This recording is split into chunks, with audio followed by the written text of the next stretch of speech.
An entire world is ready for you to start your career teaching the path to wellness. Mastering the science of mindfulness. And the art of coaching. To help clients achieve mental, emotional, and physical betterment of life. Through movement, nutrition, recovery, and regeneration. Because impacting one person impacts a family. Impacting a family impacts a community. And impacting a community impacts the world. Become an NASM certified wellness coach.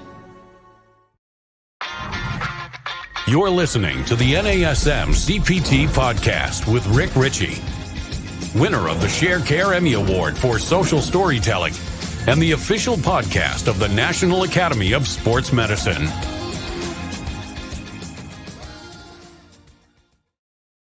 Hey y'all, and welcome to the NASM CPT podcast. My name is Rick Ritchie, and today we're going into the research corner. We're going to be talking about some research that's come out about NASM, and I like these because I love digging into the research, but I also like taking this information and sharing it with you so that you know we keep talking about NASM being evidence-based, and I think that there's a strong correlation between evidence-based outcomes and the outcomes that you can get with your clients. Now, there's a lot of things out there that we've yet to research that are true, but there are a lot of things out there that we have yet to research or that we have researched, and people swear by it.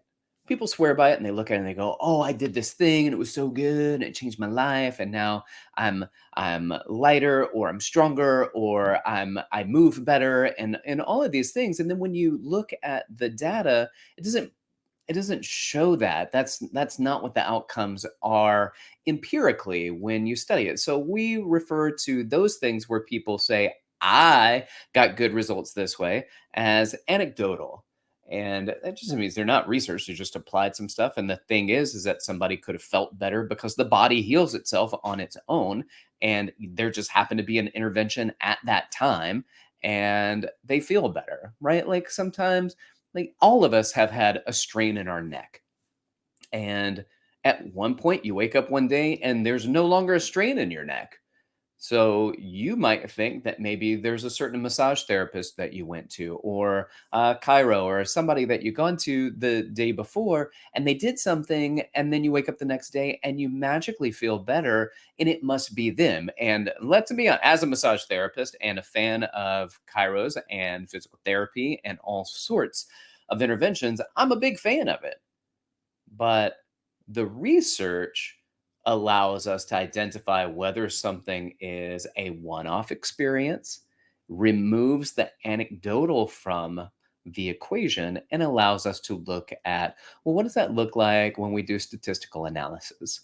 And granted, what we're going to be talking today is a research study that's done from the Tabari Biomedical Student Research Journal out of the Isfahan University of Technology in Iran. And I want to say this, shout out to the folks, the exercise scientists and physiologists in Iran who have done several research studies on the National Academy of Sports Medicine interventions. So I'm not sure why that we're finding a lot of research that is coming out of Iran about NASM and implementing that, but shout out and thank you, because we're able to look at this and evaluate what's going on. So what they did in this particular one, they're looking at musculoskeletal disorders. And in these musculoskeletal disorders, there's a variety of things that they're looking at, but let's acknowledge some things here, right? So we've got musculoskeletal disorders oftentimes come because there is a lack of physical fitness, but also musculoskeletal disorders can lead to a lack of physical fitness. So there's a catch going both ways. But what they've done is what's called a semi-experimental study, where they take 40 male students, and they're university age students. So they're all 18 to 20 years old from the university. And they randomly divided them into an experimental group and a control group. So 20 and 20.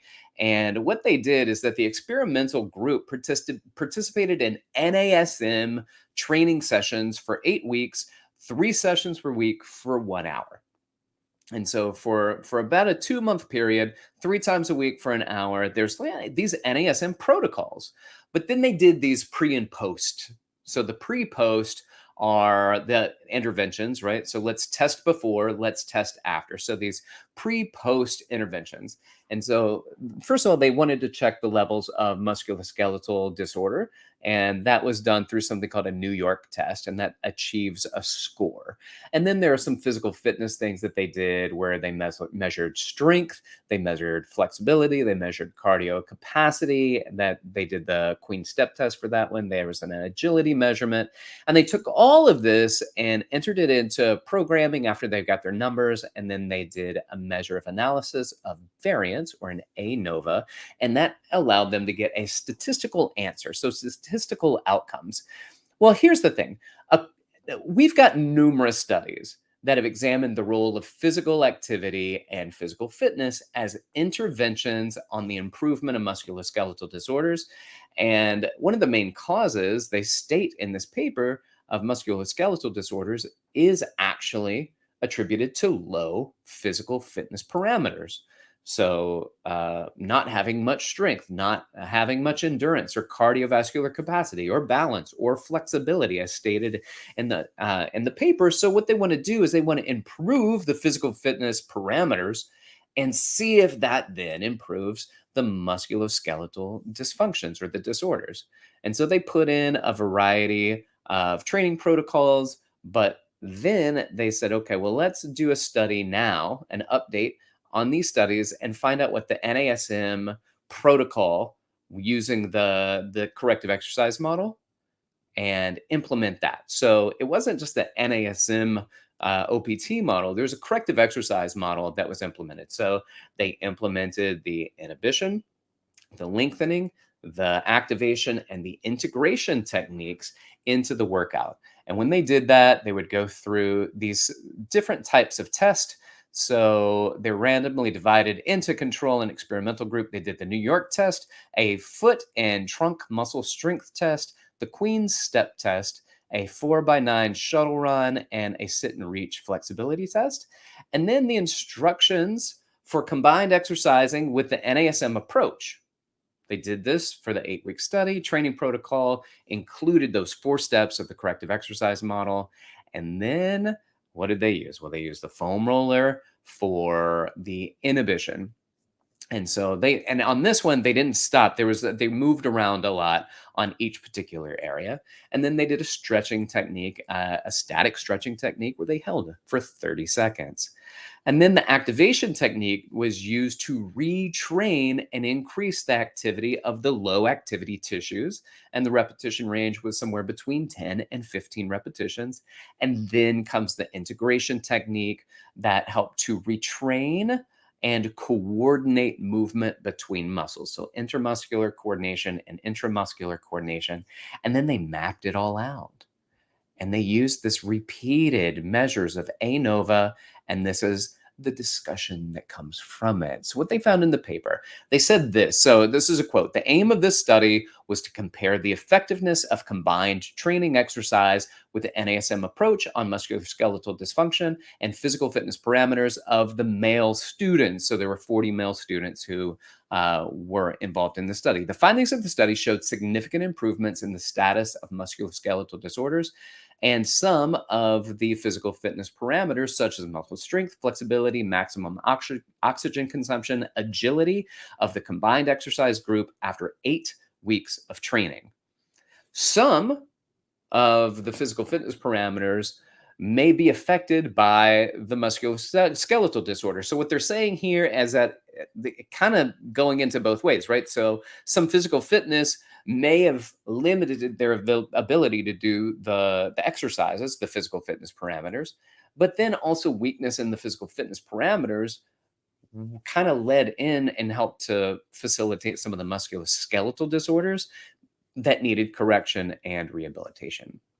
So anyway, what did they find? They find the results of the study showed that combining training with the NASM corrective exercise approach, though they didn't state but that is the implementation model that they use, the NASM approach, improved musculoskeletal functions and subsequently also improved the physical fitness of the people involved in the study. So when they did their pre and post, they went back and found that the exercises that they implemented not only helped with musculoskeletal dysfunction, but now they're fitter for it.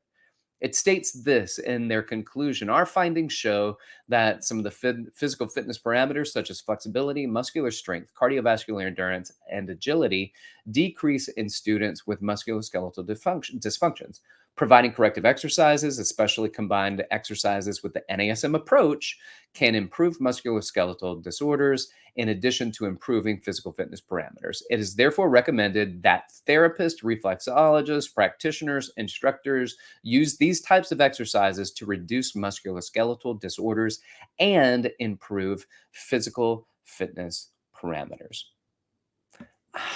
I'm a big fan of research. There are a couple of reasons why. One, anybody can say anything. And we see that so much in society in general anyway. Like, you can just say anything. And the problem is that you can say something, and as long as you can't disprove it, then I get to say whatever I want. But the problem is, if I make the statement, then I'm the one that has to have some data behind it. And if you don't have data, there should at least be a basis to pull it from. So I like the statement that says a statement made without evidence can be dismissed without evidence. So if somebody wants to say something to you without any evidence, no backing it up, no valid sources, no research behind it, they want to say something to you without evidence, then it can just be dismissed without evidence. Now, it doesn't mean that's not a good idea, but it's very easy for us to make stuff up and say, prove me wrong. But that's not how it works. That's why it's very hard to disprove a negative statement. It's very hard to disprove something if a statement is just made. So, for instance, I'm going to say this, and this is my favorite one. I like to use it, that I think that we all agree that the Earth spins. Now, there are some people out there, I know y'all know, that they don't believe that. It's flat as a pancake. But none of the ships fall off the planet. But with that said, we've got this Earth that's spinning. And I can make a statement. And my statement is, there is a giant hamster that is in the center of the Earth. And it is running. And that is what's making the planet rotate on this axis. And you can say, that isn't true, Rick. That's made up. You just made up a story. I'm like, I didn't. That's a made up fact. And you go ahead, prove me wrong. Prove me wrong. And I can't prove you wrong because I can't dig down into the center of the Earth and see if there's a giant hamster and they're doing it. I'm trying to rationalize it, but if you could just say anything you want to say, and then wait for people to disprove you, you can be out there tossing out all sorts of nonsense. This is why evidence-based practice is important. So we don't just make stuff up and say, you prove me wrong. Anything that can be stated without evidence can be dismissed without evidence. And I think that that's something that we need to pay attention to. So when people point out stuff, then you can say, I don't know about that. What's your evidence? And they don't have any. They say, okay, well, until you show me some evidence, then I'm just going to put that to the side and say, and we're still talking about exercise science, people. I know a lot of people flipped a switch in their heads and was like, I'm going to tell my friends about this that I think are right. But this is still about exercise science. When somebody says something and they can't back it up, this is going to allow you to say, you can't back it up, then don't. But I have a research study that came out with these approaches, and it has been validated through statistical analysis with some people who are working through and on through university support and through the PhD program. So with that being said, let's keep evidence-based practice alive, but also keep innovating, because it is through the innovation that we figure out what else we need to research. So I'm not saying don't be out there and do some other things that aren't evidence-based. I think that you can do that within exercise, as long as it's a derivative. It is a spin off. It's based on, you can make application to some other research that's founding or principle setting, and you can base it off a principle. And then you can start making those applications and putting it together. You can add into all your already evidence-based practice. But evidence-based is a big deal for us. I hope it's a big deal for you. And I'm glad that I can bring some information to you to help support that. So with that being said, thank you so much for listening. I appreciate it. If you have any questions, you can reach out to me directly on email, which is rick.ritchie@nasm.org, or you can hit me up on Instagram at dr.rickritchie. You can DM me. Also, if you like the episode, please like, subscribe, leave comments on this, share with those in your fitness family, and we can start to continue, because we've been expanding, we've been growing the podcast. So thank all of you. Thank you so very much. Please, let's continue to do so. Thank you so much. I appreciate everything that you do. Keep out there and keep inspiring people to fitness. And this has been the NASM CPT podcast.